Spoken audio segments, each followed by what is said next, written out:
ದೇವರಿಗೆ ಮಹಿಮೆ ಉಂಟಾಗಲಿ. ಎಸ್, ಈ ರೀತಿಯಾದ ಸ್ವರ ದೇವರಿಗೆ ಬಹಳ ಇಷ್ಟ.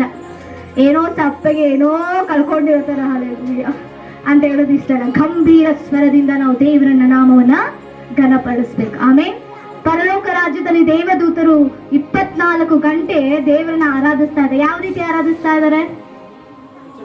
ಪರಲೋಕದಲ್ಲಿ ದೇವದೂತರು ದೇವರನ್ನ ಯಾವ ರೀತಿ ಆರಾಧಿಸ್ತಾ ಇದ್ದಾರೆ? ಪರಿಶುದ್ಧನು ಪರಿಶುದ್ಧನು ಪರಿಶುದ್ಧನು ಎಂಬುದಾಗಿ ಆರಾಧಿಸ್ತಾ ಇದ್ದಾರೆ. ದೇವದೂತರಿಗೆ ಸ್ವಲ್ಪವೇ ಕಡಿಮೆಯಾಗಿ ದೇವರು ನಮ್ಮನ್ನ ಸೃಷ್ಟಿಸಿದ್ದಾರೆ. ಆಮೇಲೆ ದೇವರ ವಾಕ್ಯ ಅದೇ ಹೇಳುತ್ತೆ. ಅದಕ್ಕಾಗಿ ದೇವರಿಗೆ ಸ್ತೋತ್ರ. ನಾನೊಂದು ಹಾಡನ್ನು ಹಾಡ್ಲಿಕ್ಕೆ ಇಷ್ಟಪಡ್ತೇನೆ. ಇಲ್ಲಿ ತುಂಬಾ ಜನ ಒಳ್ಳೆ ಸ್ವರದಿಂದ ತುಂಬಾ ಜನ ಇದ್ದೀರಿ. ಬಹಳ ಸಂತೋಷ. 2ನೇ ಮಾತು ಮಾತಾಡಿದಂತ ಹುಡುಗ ಬಹಳ ಸಂತೋಷ. ಆ ಚಿಕ್ಕ ಏಜಲ್ಲಿ ಬಹಳ ಆಸಕ್ತಿಯಿಂದ ತಂದೆ ತಾಯಿಗಳು ಬೆಳೆಸ್ತಾ ಇದ್ದಾರೆ. ಮತ್ತೆ ಪಾಲಕರು ಮತ್ತೆ ಸಭೆಯವರು ಬಹಳ ಇನ್ನೂ ಹೆಚ್ಚಾಗಿ ಪ್ರೋತ್ಸಾಹ ಮಾಡಿ ಇಂಥ ಮಕ್ಕಳು ಬೇಕು. ಆಮೇಲೆ ಇಂಥ ಮಕ್ಕಳು ಇನ್ನೂ ಎದ್ದೇಳಬೇಕು. ಅವರ ಮುಂದೆ ದೇವರ ರಾಜ್ಯವನ್ನ ಕಟ್ಟುವವರಾಗಿದ್ದಾರೆ. ಹಲ್ಲೆಲೂಯ.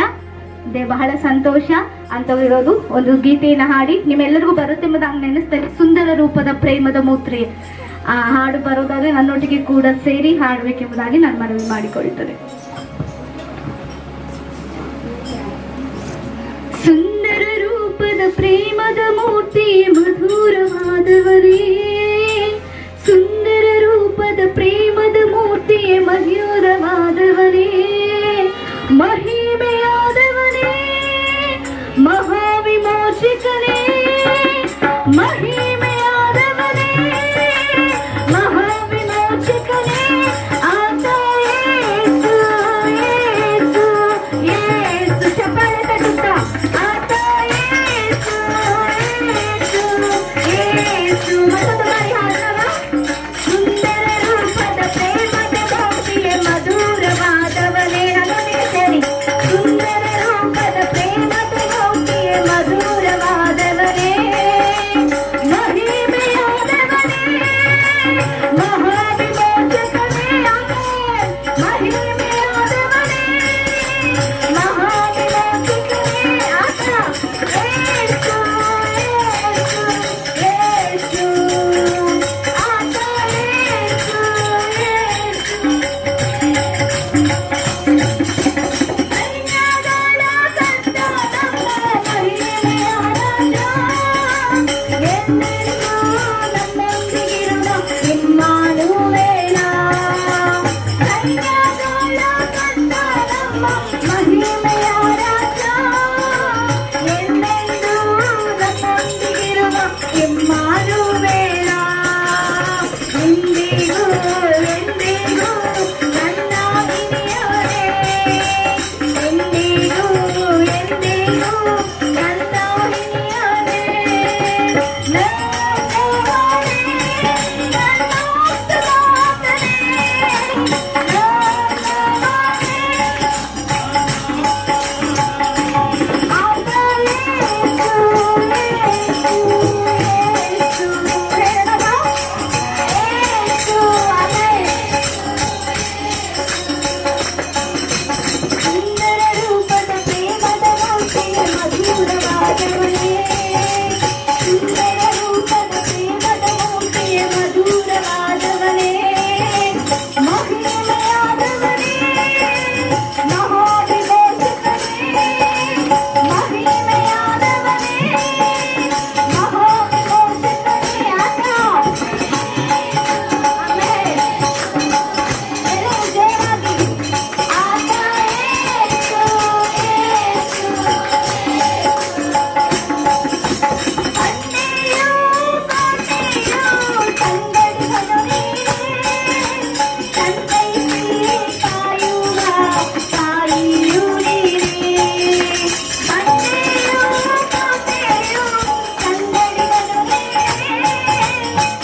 Hallelujah.